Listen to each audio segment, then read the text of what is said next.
ka ba sa sinasabi mo? Kinonfirm na ni Dr. Beltran dun sa test na ginawa niya sa akin. Kaya pala maliit yung pinagbubuntis ko. Kasi may sakit siya. Hindi normal na nabubuo yung puso niya tsaka ibang organs niya. Baka naman pwede pang gamutin. Ganito daw talaga yun. Ang gagawin ko. Ito lang ang alaala sa akin ni Philip. Mawawala na yun.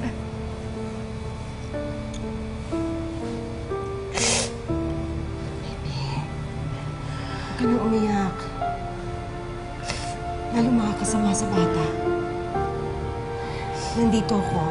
Pwede kitang samahan sa problemang to.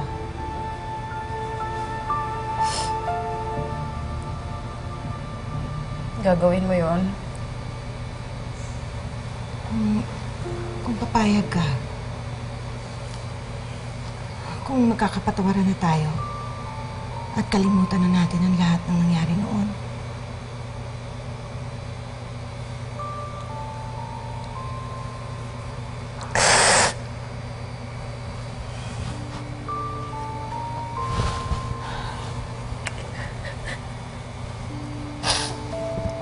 Auntie, ako na ho ang maghahatid kay baby sa kanila.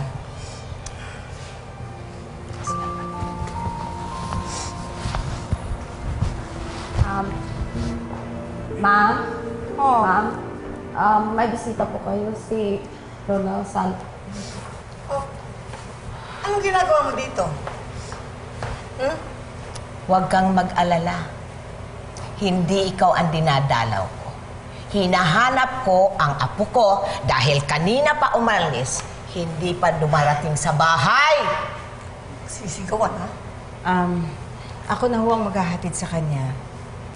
Bakit ikaw maghahatid sa kanya? Nasaan? Si Cindy? Wala na si Cindy La. Nasa States na. Ngayon, bakit ka magpapahatid sa kanya? Ha? Bakit siyang maghahatid? Janice, baka ano ng kalukuhang ginagawa mo dito sa apo ko, ha? Lola Salve, ano naman kung kalokohan ang gagawin ko? Lalo na ngayon na alam ko na yung kondisyon ng anak nila ni Philip. Anong malay ko? Sa ngayon, ang mga asawa, marami nang alam na gumante. Hindi ba? Ano naman na igaganti niya kay baby? Ang bigyan ng sakit yung bata? Ganon? Bakit? Akala mo hindi niya kaya? Kaya niyan! Tama na. Tama na. Pagod na ako. Umuwi na tayo, please. Janice, maraming salamat. Mauna na kami. Sige, baby. Huwag kang mag-atubiling lumapit sa akin ha, kung may kailangan ka. Oh. Ano pang ginagawa mo dito? Hindi ba dapat umuwi na kayo? Oo na, matanda. Excuse me. Hindi. Apat talagang walang yan to. Hoy! Kumain ka na! Tama na po. Eh, nakakapakinig ng laman eh.